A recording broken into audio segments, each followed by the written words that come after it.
Assalamualaikum warahmatullahi wabarakatuh. Saya Wan daripada drcreator.com. So hari ini slot yang kedua kita. Dia buat in-house dekat kita punya workshop dekat Zordak Motorsport Bangi. So in-house workshop, kita prorate dia sama RM 170. So kita akan naikkan kereta macam ni atas ramp.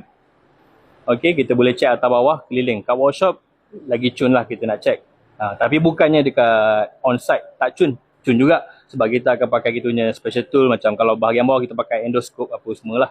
So hari ni ada sebiji Toyota Lexus RX 300. Yang ni yang register kereta recon. So kita nak check condition dia macam mana, keseluruhan lah. Okay, jom kita jalan. Okay geng, biasanya korang mesti nak tahu apa yang kita check pada sesebuah kereta yang kita nak buat inspection ni, pre-purchase inspection ni. Apa benda yang kita akan check? Okay, kebiasaannya kita akan check permulaan dia adalah dari segi dia punya sistem ECU dia sama ada error code atau tak. Kita akan guna kita punya latest punya scanner supaya kita dapat tahu kereta-kereta yang latest ni ada complete dalam kita punya scanner.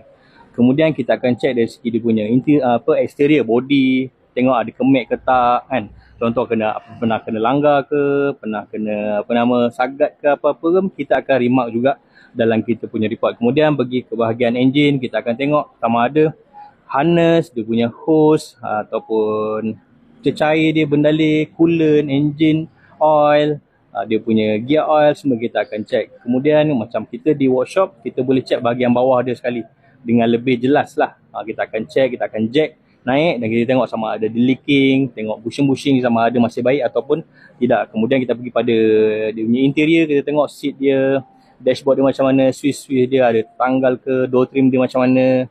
Kemudian function lah, contoh macam dia punya tailgate, power tailgate ke, function lagi ke tidak, lampu-lampu dia semua kita akan check. So lepas kita check semua tu, automatic kita akan dapat result dah immediately lah. Mana habis kita check, kita akan terus dapat result. So tak perlu tunggu lama untuk dapatkan dia punya result berapa, sama ada kita nak beli ataupun tidak. So korang yang berminat untuk dapatkan kita punya servis, terus masuk ke website kita drcreator.com. Assalamualaikum.